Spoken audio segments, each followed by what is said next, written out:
For the first time, I think on this show, we got to start with the ladies. Why not? All right. Why Why not? not? Let's start with the ladies. The winner of the 2026 Royal Rumble is none other than Liv Morgan. And I had her in my Final Four. Matter of fact, I had three of those ladies that were in the Final Four. I predicted it right. So I picked Raquel, but Raquel obviously got eliminated by Liv Morgan. And I'm not surprised Let's that she let's not talk about that. I'm not shocked or surprised Liv Morgan won. I mean, it's kind of an easy pick, maybe a little bit of safe pick, but let's just talk about her going forward. What is that roadmap like? Would she more than likely go against Stephanie Vacker? I think it would be an interesting match. Um, the weird thing with the road is that you never know about like elimination chamber and stuff like that. Usually, elimination chamber gets used for the other title that the Royal Rumble winner doesn't pick. Uh, so it'll certainly be interesting. I think Liv Morgan and Stephanie Vaquer. I don't know if it would be a style clash or not. Raquel would have been a lot better option for. But I feel like it's going to be a wrinkle in that somehow. She eliminated Raquel. I feel like Raquel is not done with Stephanie. I feel like it's either going to be Raquel and Liv at WrestleMania, or it's going to be a triple threat match. Your favorite type of match of all time. Oh my god, that's what I mean. That's what they did last year. Is that they like threw the Monday Night Raw wrinkle in there with Rhea and Io, like Io beating Rhea for the title, and then it had to be like triple threat matches all over the place. Like, why can you never just have an angle?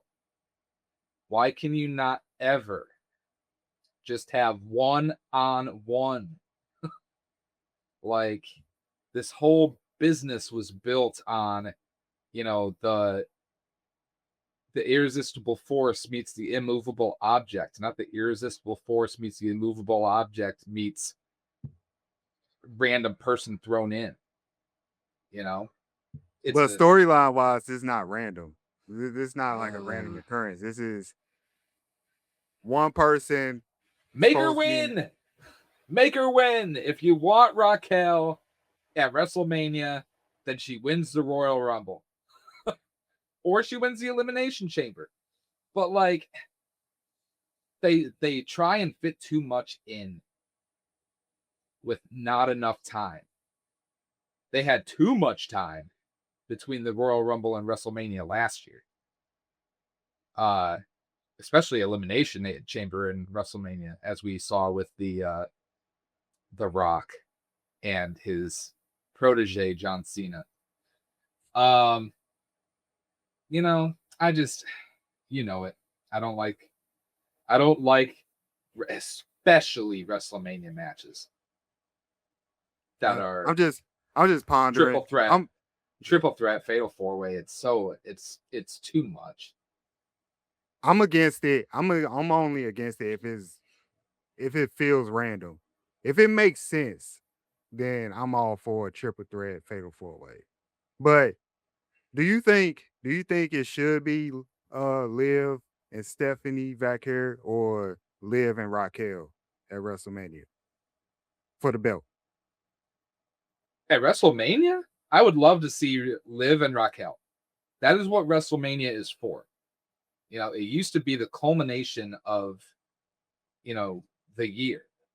It doesn't mean that it's been a year-long rivalry, but especially that, that old school, quote unquote road to WrestleMania. Um, you're looking at marquee matches.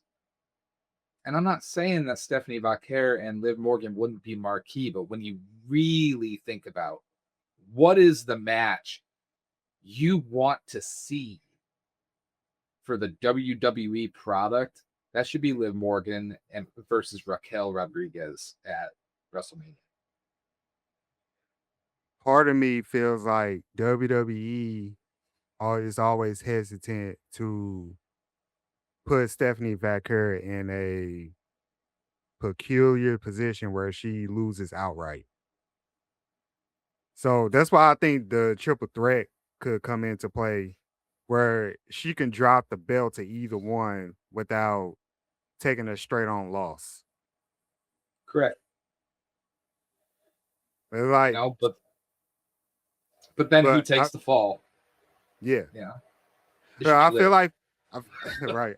I feel like for now WWE is going to tease the split between the two, Liv and Raquel, for the meantime, between time.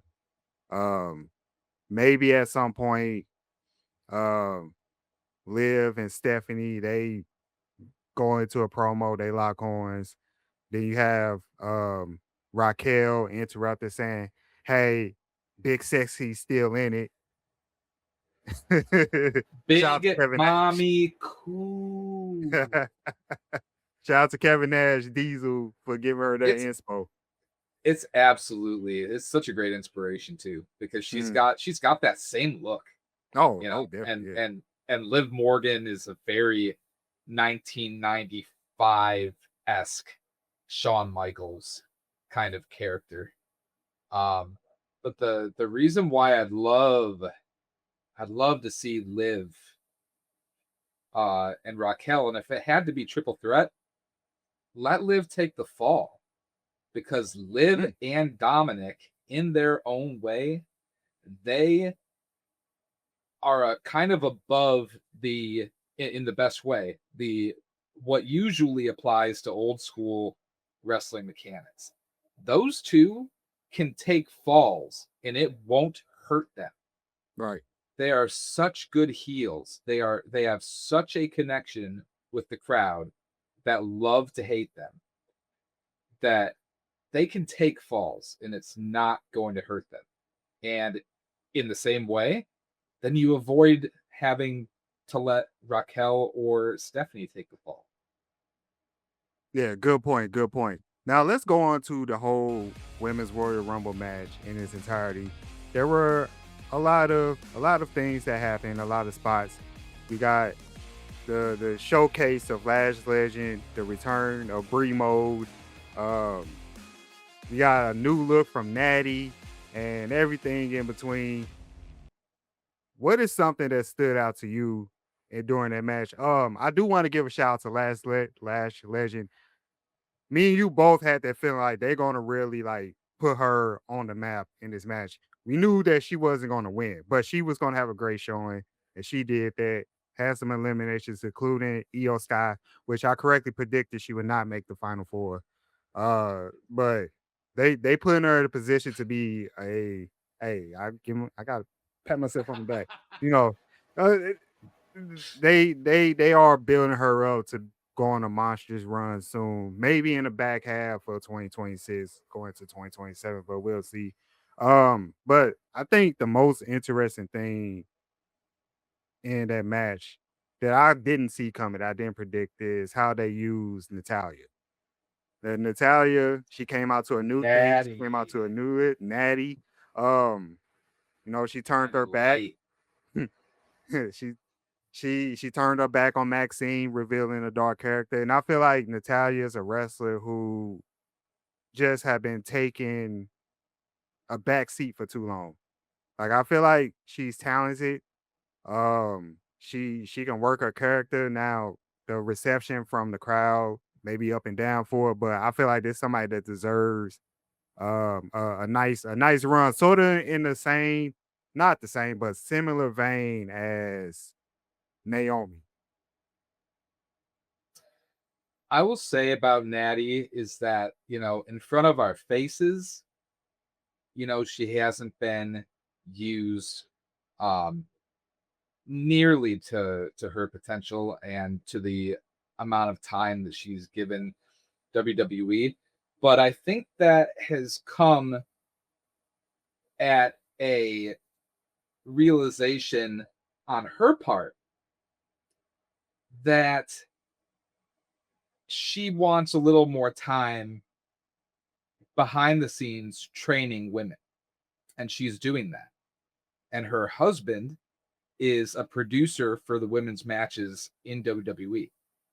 So I think that it's come at a trade-off with Natty, but I think she knows what she's doing, and I think WWE is letting give has given her room to breathe over the years. And I think that it's time. It's time for her to come back in a major way. She's still in great shape. She's got mass to her as well, which is she doesn't look ridiculous, going toe to toe with Rhea Ripley in the Royal Rumble like she did. Um, One of my favorite moments was Chelsea Green getting Rhea Ripley to salute. And then Rhea Ripley, just gave her a nice, I don't know if she headbutted her or just gave her a nice right hand, but um I miss Naomi. I really miss Naomi. I hope she comes back soon. We know she has to have, the next tribal chief before she comes back, but I hope she Yeah, comes back soon. right. For other moments in the Royal Rumble, it was interesting, again to see Jordan Grace show up. She is again a massive woman superstar. You think about her, Lash Legend, they're talking about, a feature main event between Lash Legend and Rhea Ripley, you Mm. know, and you're still thinking about Jade Cargill and Bianca Belair. And, you know, the one thing that WWE has in spades are women that really make you pay attention. Absolutely. And I think this Royal Rumble helped with that as well. I really liked Maxine being able to show some more um, before she got unceremoniously trounced. Um, right up to the end there, I thought it was interesting. It was real interesting, the way that WWE used Sol Ruka right up till the end there. Yeah. Um, so we'll see what they do with her in the near future, but she needs a little more time. She definitely was not pulling off some maneuvers to their fullest. Um, Her finisher is really difficult. The Soul Yeah. The Snatcher. soul snatcher. It's really difficult. Like that's one thing I'll get like with the Olympics and gymnastics. Like there are levels to these difficulties, right? And that finisher is difficult. Um, and sometimes it does not go the way that she's wanting it to go, and that happened again tonight. So at the end of the day, Liv Morgan is your Royal Rumble winner after coming in second twice. That was such a weird line by Michael Cole about no longer being the bridesmaid and now she's the bride. Who fed that to him? Who fed that to him? Hey, he either 0 or 100. It's true. It's really, really true. God. Um, I don't even know if we're having a pipe bomb at the end of this, but oh my god. But let's go on to the men's Royal Rumble. We have our winner, the 2026 men's Royal Rumble winner is none other than the tribal chief, the OTC, Roman Reigns. Eliminated Gunther. Uh, as far as my reaction to Roman Reigns winning, I knew he was going to creep up somewhere in the final. I didn't have him winning. I wasn't. How can I put it? I'm a Roman Reigns is my favorite wrestler, modern wrestler of all time. But I wasn't feeling his win. Like you said in the chat, it was like a safe pick. WWE went with the safe pick, but now you think about the road to WrestleMania. You have Drew McIntyre in front of you on one end, you have CM Punk on the other. Drew McIntyre, Roman Reigns, you really gotta build that out. Um, CM Punk, Roman Reigns. I mean, some stuff is you shaking your head, yes. Some stuff is already there, but I'm not feeling it either. I'm just not feeling a Roman Reigns Royal Rumble win, even though it's a safe choice. How you feeling about him winning that match? Like I said, I agree. It's a safe choice. Still think it was a good choice for Mhm. now because maybe Roman is at a place now where he wants to come back again, maybe three-fourths time instead of like one-fourth time. Yeah, Um, and be that guy again. He doesn't seem like he might have more than a few years left yeah, either at yeah. I this agree. point. And the one thing I'm afraid of is like if the rock pops out of the ground somewhere every time around this time, he's ready. That bald fraud. That Final bald boss. fraud. I want to see Roman Reigns and CM Punk because not only is it the recent stuff over the last 2 years, there is a story to get into about, and they have over time a little bit is CM Punk and the Shield and how that first started. Um, I think it would be interesting to go into WrestleMania with, and again, this is what I'm talking about with WrestleMania specifically, the marquee matches. Do you want to see Roman Reigns and Drew McIntyre actually? I don't think they're the right dance partners. They're both amazing, fantastic. I'd love to see them in a steel cage match or an ambulance match or just a one-on-one match. At WrestleMania, I want to see CM Punk and Roman Reigns. At WrestleMania, I want to see Drew McIntyre versus Cody Rhodes. I agree with both of those. I agree with both of those. Punk and Reigns at this point, even though there's lore behind it, it is a fantasy match as far as like stardom. Uh, I could easily see that being a night two type of match if they want to go that route. But let's just So, talk about. so, so Go we ahead. talked about the winner. What about number one and what happened to number one? Yeah, well, I was gonna work my way up to that. Like, All right. first of all, Obafemi coming out at one. Definition of oil farming. And I told you he was gonna have mostly he ain't reached 7, but I told you he was gonna have a great showing. He was in there almost 40 minutes. Um, I don't like him getting eliminated by Brock Lesnar. I thought that was bad. It should have been the other way around. Especially the way they eliminated Brock Lesnar. You gonna do that during Jey Uso yeeting it up in the crowd, and then he get double teamed and gets closed on the top rope. Yeah, I thought that was a bad spot. But But some of the people, like I think about his, well, it had to have been, it was his first elimination, right? The weirdness around Braun Breaker. here we go again. We got another man in black, mysterious man in black, doing another curse stomp. And this time doing it to Brian Breaker, basically costing him the Royal Rumble rather quickly. I was gonna ask you about that, man. I'm like, I wasn't feeling it. Everybody's I screaming Seth Rollins. I was on X and No, everybody think it was Adam wait, Pierce. yeah, yep, there it is. Everybody thinks Adam Pierce.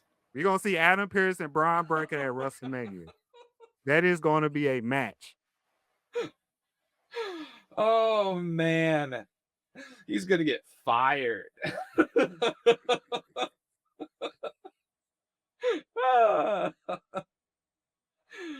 But oh, I really hope it's Adam Pierce.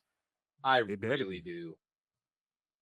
Like that would like the look on and this is almost like a Triple H thing. Like I've said in the past, like Triple H, the way he sells his face was some of the best ever. Braun Breaker has the chance to really put this over Mm-hmm. when Adam Pearce comes out on like the next Monday Night Raw or the one after, and he's dressed up in that black suit and he takes that mask off, and Braun just absolutely takes a deuce in his straps. Once he realizes that Adam Pearce did that to him. I can't wait. I Oh really need yeah, it to be Adam Pearce. yeah, yeah. At this point, it got to be Adam Pearce, and I think that's fine. Now that does take Braun Breaker out the world title picture for a bit, but there's also a chance for him to get a little bit. Speaking of polishing, get a little bit more polished, a little bit more. Yeah, little bit more because Right. there have been some cases like in the Punk match, um, on the first January episode of Raw on Netflix, um, the War Games match. Yeah, Um, that yeah, Doomsday device. yeah. There have been some moments where he definitely he needs a little bit more polish, but he is it. He is it going forward. I don't think there's any doubt about that. For sure, for sure. Now let's talk about other moments. One of my favorite moments in that match was seeing the shot of Trick, Javon Evans, Oba all in one. If you just look at that, you are looking at the future of WWE and rather sooner than later. And then also sprinkle on this ice cream here. Um, as a black man, just seeing three black men in a company that's been white dominant become stars right in your front right in front of your very eyes is just inspiring, man. So shout out to them three. Another thing that was interesting was Gunther not winning. When Gunther came in the match, I was like, oh, because we talked about it last week. We was like, oh, yeah, he gonna win. They gonna double down on this guy. He gets eliminated by Roman Reigns. So it's like, what do you do with Gunther now?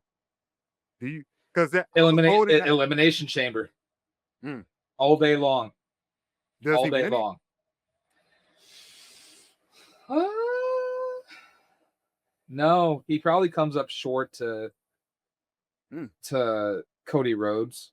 I can imagine the elimination chamber being stacked like Cody Rhodes, Gunter, LA Knight, Jey Uso, Jacob Fatu.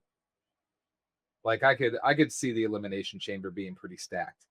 Um and talking about sprinkles, I wanted to sprinkle one more on there, and that is the former Powerhouse Hobbs and hey, current yeah, Montstar Royce Keys. Royce Keys.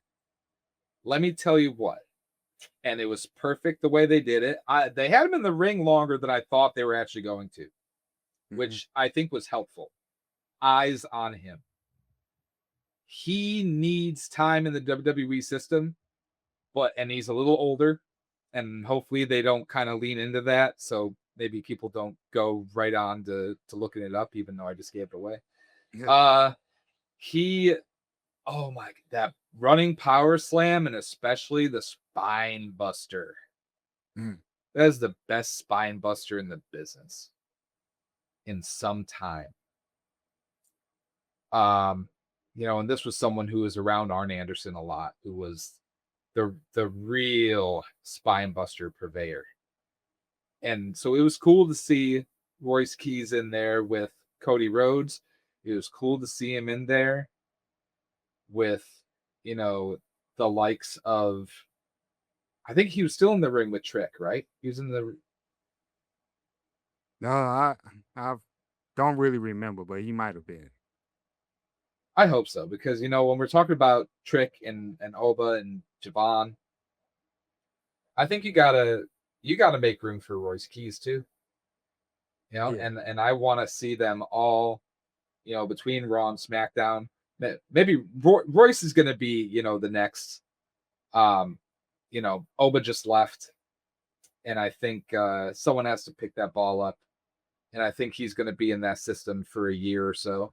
Right. Yeah. And, Yes. and I can see him being NXT champion, and by that time you've got Carmelo Hayes, you've got Trick Williams, you've got Javon Evans, you've got Obafemi, you've got, you know, uh, Royce Keys coming up there, you know, and that's the seriousness we need to see.